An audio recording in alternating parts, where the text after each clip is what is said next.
My name's Dr. Manrina Rhode and I am the aesthetic dentistry expert for dentistry.co.uk.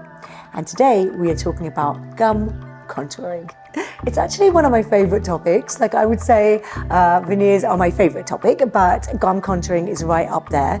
I started doing my own gum contouring in 2008, so I've been doing it for a while now. It's typically a treatment that's referred to a periodontist, but actually as a cosmetic dentist, quite often it's a treatment that we want to do ourselves so that we've got control of the cosmetic outcomes of our treatments. Let me talk to you a little bit about how it's done and when it might be done. When you're doing a smile makeover, the gum architecture is a really important part of your final result. There's a particular design that your gum architecture should follow, your gingival zeniths, which is the highest point of your gum margin.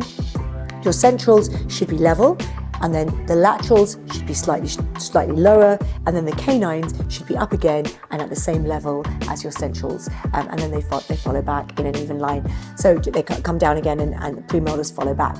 If you don't have that shape and the gum margins are visible, the smile won't look optimized.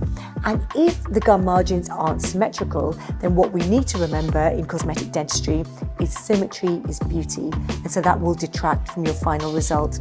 I would rather have a symmetrical result than a result that followed those perfect smile design rules, because symmetry is so important. So for example, if the canine zenith was really high, I'd rather have the other canine zenith also really high so that there was some symmetry there. The thing to think about with gum contouring is sometimes, as a cosmetic dentist, it can be associated with ego. So if the patient has a low smile line and they're hiding their gum margins when they're smiling, then for you as a cosmetic dentist to still want to perfect those gum positions is just you catering to your own ego, because it's only ever going to be you and the patient that will see those gum margins. And as much as we want to say the way that you look or looking better is for you, it's not for the rest of the world, if literally the rest of the world is never going to see the work that you've done, I think you need to question whether it's correct to be doing cosmetic treatments in that scenario, if it's not going to add to your overall beauty for you when you look in the mirror or when other people see you.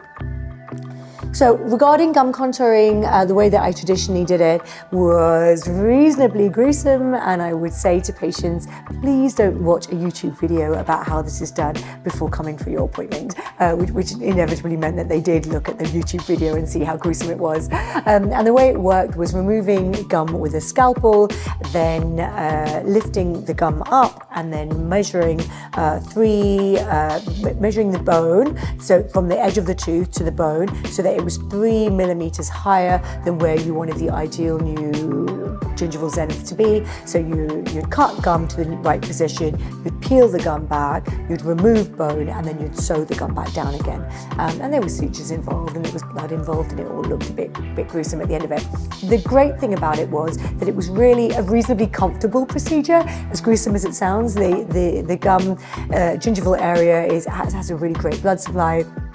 And so it healed very well. But again, because of this blood supply, it all looked a bit gory. So as long as a patient wasn't sort of smiling really big at anyone, they were just talking and living their normal life, it didn't really impact their life while it was healing. But when they lifted and looked at it, it was significant. My practice has now evolved, and I use lasers for my gum surgeries, which I absolutely love. It means that the procedure is now truly pain-free and blood-free and suture-free. So I take my laser, my soft tissue laser, and I cut off the gum to the position that I want it to be.